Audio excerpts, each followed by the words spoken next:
Well, happy birthday, Dr. Jameson. My goodness, 80 years old. That is awesome. Everybody's got their fun stories, and so I'll share one too. Back in the day when we were in the old Fine Arts building, you explained a story to me how there was a young man who was auditioning for the DMA program, and he got his fancy trombone bag, and you saw when he was pulling the bell out, you saw he had a mute in. And of course, at that point, you want to make some tea. And by the way, I'm remembering this here. Why'd you have a burner in the closet? I mean, that had to be a fire hazard, right? I mean, come on.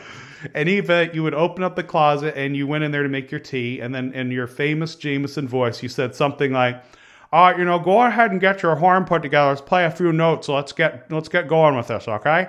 All right, okay. And so you start making your tea, and so you see him take his bell out, and the mute's in the bell, and he starts assembling it, putting everything together, and he starts playing a few notes, and then you turn around, and something like this, and at the time you turn around and say, go ahead and take the mute out of your bell. Oh, the mute is out. And for anybody who's a brass player, if their tone is mistaken for having a mute in and it ain't in, yeah, you don't sound too good. So that one stuck out in my mind. It's a funny story.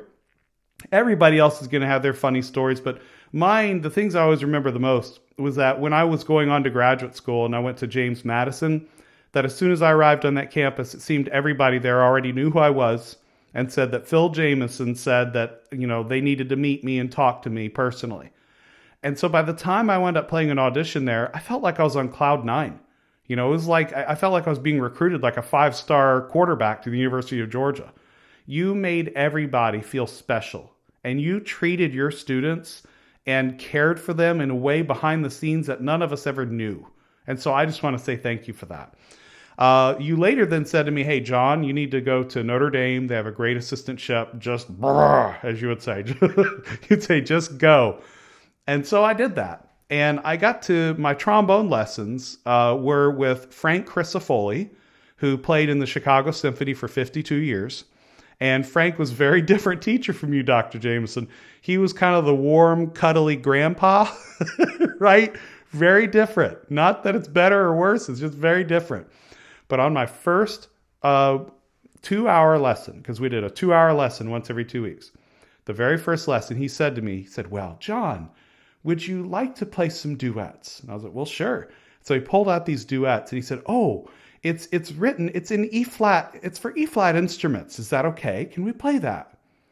Well, for any of you guys that remember all your time with Jameson, especially in trombone choir, you had to learn to read everything. You read a trumpet part. You might read a saxophone part. You might read a horn part. Michael Brewer, you're the only one that could do it. Okay. We all had to read the different parts. Because this was back before finale. We didn't transcribe. We didn't rewrite parts. We just played the different instruments. You made us do all that. So my first lesson with Frank Crisafulli, I was playing duets written for E-flat instruments, which of course means change the clef from treble to bass, add 3 flats, right? I still don't forget that today. But I just wanted to say thank you. The way you prepared us and tested us. Now, I got to be honest. I didn't like doing 4 LaFosse etudes every single week. I mean, what is up with someone that did that chicken scratch handwritten manuscript with alto clef ledger lines below the staff, right? I mean, come on. But you always made us memorize one. And I would come in, the more prepared I was for a lesson, the harder you were on me. And I learned that after a while. If I came in and I had my etudes ready and I had that one memorized, and you would have me stand up and play it towards you. All right, John, okay, Colgrove, play it. And I'd play it, and I really knew how to do this one. And then you'd stop me. Well, play it down an octave now. And I'm like, but I didn't learn it that way. I didn't memorize it. Oh, you can do it. Just do it. Just do it. That was your mantra. Before Nike was saying it, you were saying just do it.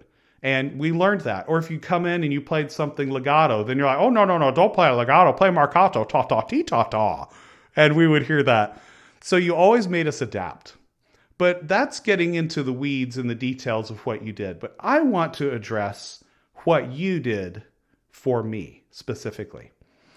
I believe that the best thing that any man can do for a young man or a young lady is to impart their passion for something into them. It isn't necessarily the discipline of music, but you loved teaching. When we went to GMEA, I would watch you as you would go find another high school student that you're recruiting to come to Georgia. And you were just all about, spending time with them and giving them attention and telling them what it would be like to come to Georgia. You genuinely loved what you did, and you genuinely loved representing the University of Georgia and just teaching. It wasn't just about trombone. For me, growing up in a family where my father was very absent, and that's the best way I can put it, you were that person that dared to instill a love for something in me. And I just wanted to say thank you. It means more to me than you'll ever know. Because here I am now, 20 years, I've been a financial planner. And you know what I do every day? I have the heart of a teacher, and I teach my clients in my conference room, which would be like your studio. It's one-on-one teaching for a couple hours, 2 to 3 hours with a client. Heart of a teacher, pouring out to them what it is that I know and helping them. It's the same thing. So I just wanted you to know that legacy that you have, that you've installed in me and all these other students and everybody else. Thank you so much. I love you. You just mean more to me than you'll ever know, sir. And I do wish you a happy, happy birthday.